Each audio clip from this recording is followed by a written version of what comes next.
you hear so many gurus or like folks that are out there, like you have to be okay with failing. But I don't know if they talk about the journey to be okay with failing. Because I think that, for at least for me, it was, after 10 years, you have the security of having a job that comes in place. You have the kind of, especially I think in Japan, it's like that the social status of like you work for X company that kind of defines you as a person, right? There's that other aspect to it. Uh, and then all of that comes with it. And then you leave to start something on your own. And then when people, the common one is just be okay with failing.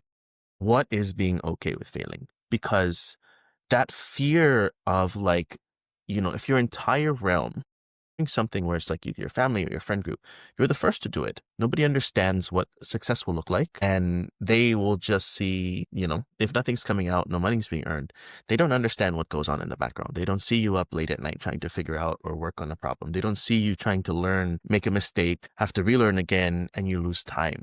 And so I think that like that failing part is truly scary. It's easy to say like, be okay with it, but it's actually quite terrifying. And I think for me, even now, it's still something that I struggle with. Like I look at the past maybe month or so, I spent some time going down and learning something, but it was a lot of like, if I spend time learning this, I'm not spending time on this aspect of the business to an extent. And like, it feels like I've failed because something's not moving forward when it's like, technically, I didn't. I learned something new. I grew, but that doesn't help move anything forward. So I think that's kind of the hardest part with like I would say like there's a lot of like romanticizing the starting a business, becoming an entrepreneur. But I think there's a lot of like mental growth or strength that's also needed to be okay with like one, the unknown, but also this failing part, because then you're like, and you face your friends and family that may have been like, I told you not to do it. Or like, we knew it was going to happen that way, which is the hardest part. I think if that's where like things that nobody are talking about that, the quiet part out loud, that's that's the one aspect that is